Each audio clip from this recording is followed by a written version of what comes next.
Welcome to the Philosopher's Rant. Today we are going to discuss the Mueller Report, or the release of the summary of the Mueller Report. But first I must apologize for my absence. I had a cold, which gave me a really bad cough that I'm still not quite over. It's gotten better, but when I first got it, I was coughing so badly that I could not record my voice.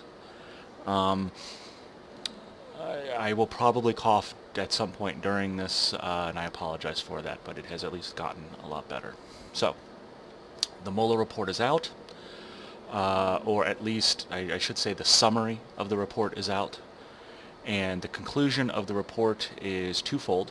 One, Trump did not collude, and second, no conclusion was reached by Mueller on whether or not Trump obstructed justice. There was evidence to make a case either way, but presumably not enough evidence to get a conviction. And that is not Mueller's conclusion, but the conclusion of the Attorney General, Barr, and Rod Rosenstein. On the one hand, this is good. The president did not conspire with a hostile foreign government. On the other hand, I don't care. I don't care at all. Why? Because you can follow all the rules and still be culpable of wrongdoing. Okay? This is why we have ethics. In full disclosure, I stole that from Madam Secretary because it explains the distinction between law and morality beautifully. Okay? There's a difference between law and morality. They are not the same thing. You can break the law and not do anything morally wrong. You can break the law and do something morally wrong. You can do something morally wrong and still not break the law. And while Trump might not have colluded, he has done things that are both illegal and immoral. Okay? Maybe not collusion with Russia, but he has done other other illegal things. In response to Barr's letter, for example, to Congress, Trump said he has been totally exonerated. That's a lie. He has not been totally exonerated. He did not collude, but no conclusion was reached on obstruction by Mueller. Okay? It is Barr who said there was not enough evidence on obstruction. But he only looked at the evidence for around 2 days, and he has a bias because of his views on indicting a sitting president.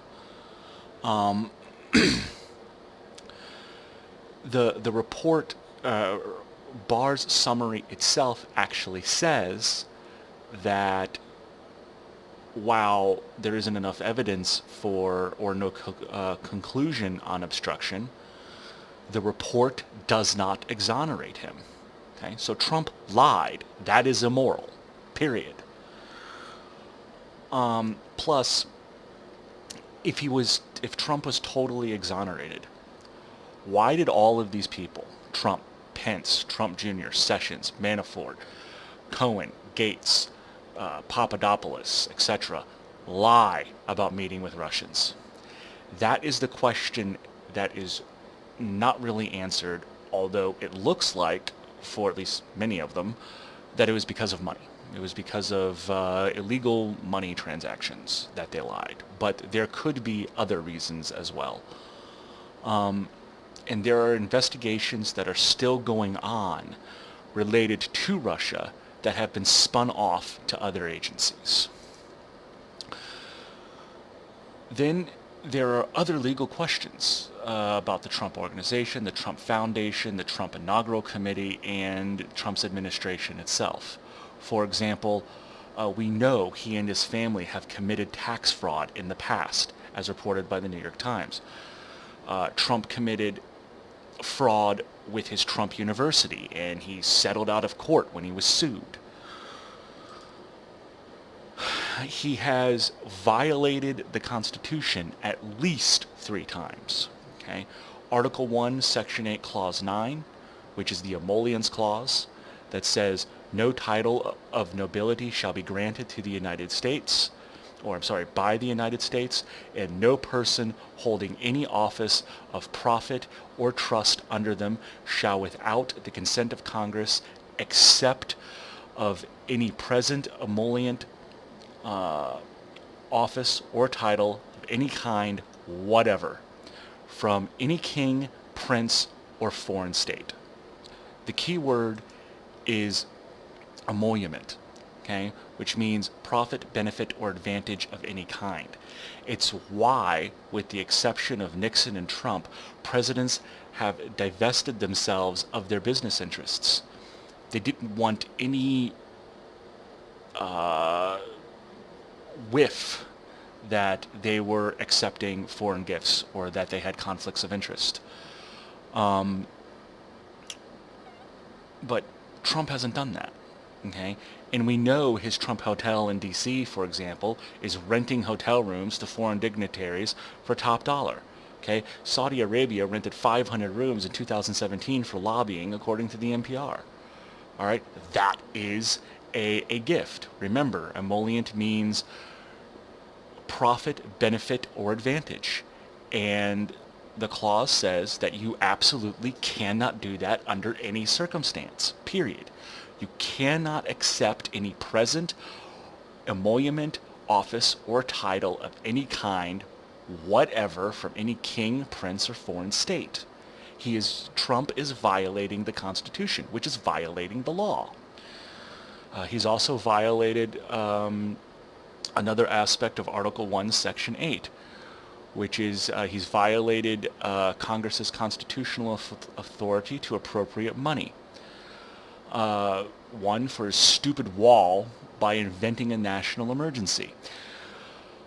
On top of that, Congress rebuked him with a law for him to stop his emergency, and although it wasn't enough to override his veto, and now the case is in the court system to determine whether or not the national emergency is constitutional. But while it is not a majority of 2/3, Congress has said that he cannot do this.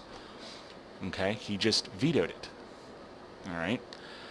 The other problem is he's violated Article 2, Section 3 of the Constitution, the Take Care Clause, which says that he shall take care that the laws be faithfully executed. Back in 2017, Congress passed sanctions on Russia, which were to be executed by the executive branch by October 1st of that year. Trump refused to execute them until March of 2018. He didn't faithfully execute the law. By the way, it was a law that he signed. Okay, and while the executive branch has considerable leeway for how long or for how a law should be executed, when a law says you have to execute it by this date, you have to execute it by that date whether you like it or not. Doesn't matter if you're Democrat or Republican. That's what the law says. Otherwise, you are violating Article 2, Section 3. On top of all this, Trump is doing things while in office that, he can legally and constitutionally do, but they are wrong and dangerous for both democracy and the American people. Friday, he lifted his own sanctions on North Korea simply because he, and I quote, liked Kim Jong-un. North Korea is a dangerous regime.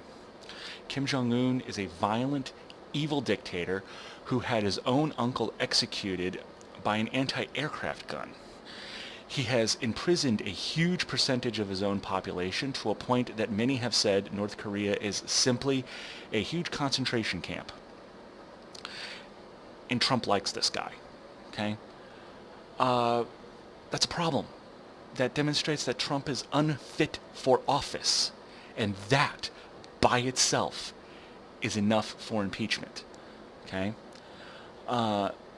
That isn't even getting into his racism, misogyny, bigotry, xenophobia, attacks on the media, and the fact that he is a white supremacist who made a false equivalency between people who were defending protesters and Nazis. Okay? So,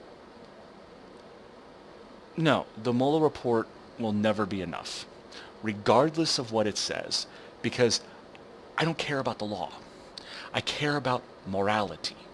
Trump is undermining our democracy itself, and that is immoral.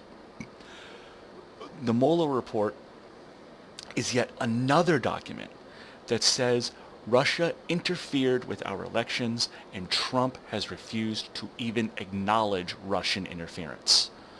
Okay? So nothing short of Congress standing up and with one voice saying both to the American people and to the world, we do not care if he was democratically elected. This person is not good enough for the office of the presidency of the United States, and we are throwing him out. Period. That is the only thing that is going to satisfy me. I don't even want him voted out of office. I want him impeached and removed. And it's perfectly constitutional to do so, because high crimes and misdemeanors does not mean that he has to commit a crime. The founders got that phrase from British common law, or I should say English common law, and the way it was used was for any person that disgraced the office in which they held. And that's exactly what Trump has done. He has disgraced the office of the presidency of the United States for too many times to count. Okay? Now, I know impeachment's not going to happen because most congressmen and women on both sides of the aisle are completely spineless. They do not have the political courage necessary for political leadership. They don't have the courage called by Madison and Hamilton in the Federalist Papers to put the greater good, in this case the Republic itself, ahead of their own political interests. With that said, it is entirely right and proper for Democrats to continue with every investigation they can to create, to oversee this tyrant, to put him in a straitjacket and make sure he does not destroy the Republic before we can vote his ass out of office. I know I'm going to be accused of bias and blah, blah, blah. I will be posting a video later demonstrating what bias actually is, and the fact that Republicans, by and large, don't understand what bias, or even truth, actually is, for that matter. With that being said, please be sure to like, share, comment, and subscribe, and ring the bell for notifications. And have a good day.